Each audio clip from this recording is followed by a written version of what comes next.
उधर बांग्लादेश की राजधानी ढाका में विपक्ष के नेताओं ने सरकार के खिलाफ मोर्चा खोल दिया। शेख हसीना के इस्तीफे की मांग को लेकर सैकड़ों लोग सड़क पर उतर आए और सरकार के खिलाफ नारेबाजी करते हुए जमकर अपना गुस्सा निकाला। खालिदा जिया की बांग्लादेश नेशनल पार्टी के देशव्यापी प्रदर्शन के ऐलान के बाद सैकड़ों लोगों ने ढाका में डेरा डाल लिया।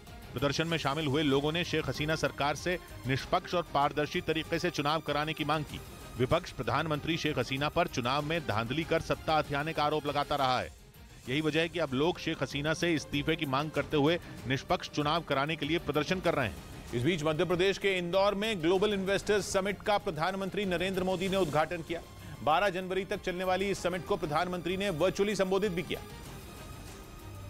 और उन्होंने देश विदेश के उद्योगपतियों को निवेश करने के लिए आमंत्रित किया। भारत में नई संभावनाएं आपका इंतजार कर रही है। इंदौर में 2 दिन तक चलने वाली इस ग्लोबल इन्वेस्टर्स समिट में देश विदेश के निवेशक शामिल हो रहे हैं। इधर झारखंड के जमशेदपुर में प्रशासन ने रेलवे की जमीन पर कब्जा कर बनाई गई एक बस्ती में 35 मकानों को बुलडोजर से गिरा दिया, जिसकी वजह उस जगह होने वाली अपराध की घटनाओं को बताया गया। पुलिस ने रेलवे की टीम के साथ मिलकर अवैध तरीके से बनाए गए करीब 3 दर्जन मकान गिरा दिए। कार्रवाई के दौरान हंगामा न हो इसलिए वहां पुलिस की भारी तैनाती भी की गई। इस बीच खबर है कि ताइवान को बचाने के लिए अमेरिका अगर चीन से टकराया तो उसे भारी कीमत चुकानी पड़ सकती है। एक रिपोर्ट के मुताबिक अगर अमेरिका चीन के खिलाफ जंग में उतरता है तो उसे अपने करीब 700 लड़ाकू विमानों से हाथ धोना पड़ सकता है। यानी अगर दोनों देशों के बीच जंग हुई और अमेरिका चीन की सेना से भिड़ता है तो उसे भारी नुकसान होगा। अमेरिका की centre for strategic and international studies नाम की एक संस्था ने इस पर एक रिपोर्ट जारी की, जिसके मुताबिक चीन के साथ जंग में अमेरिकी वायुसेना के करीब 700 लड़ाकू विमान खत्म हो सकते हैं। इसके अलावा अमेरिकी नौसेना के 20 युद्धपोत भी चीन के हमले का शिकार हो सकते हैं।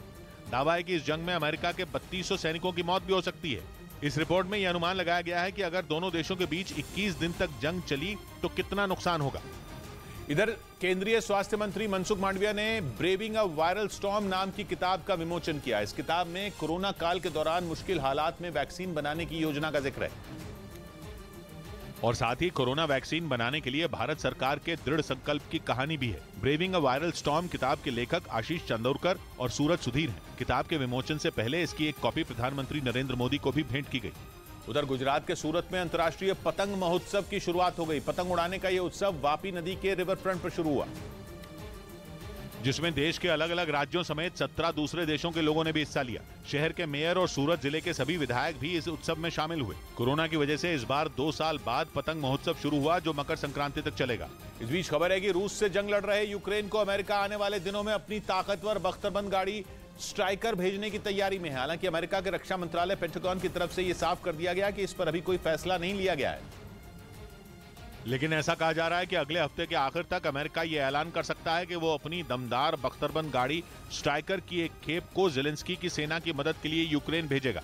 ये खबरें ऐसे समय में सामने आई जब यह आशंका जताई जा रही है कि आने वाले कुछ हफ्तों में रूस यूक्रेन पर किसी बड़े हमले की प्लानिंग कर रहा है। हालांकि इससे पहले अमेरिका यूक्रेन की मदद के लिए अपनी बख्तरबंद गाड़ी ब्रैडली को यूक्रेन भेजने का ऐलान कर चुका है।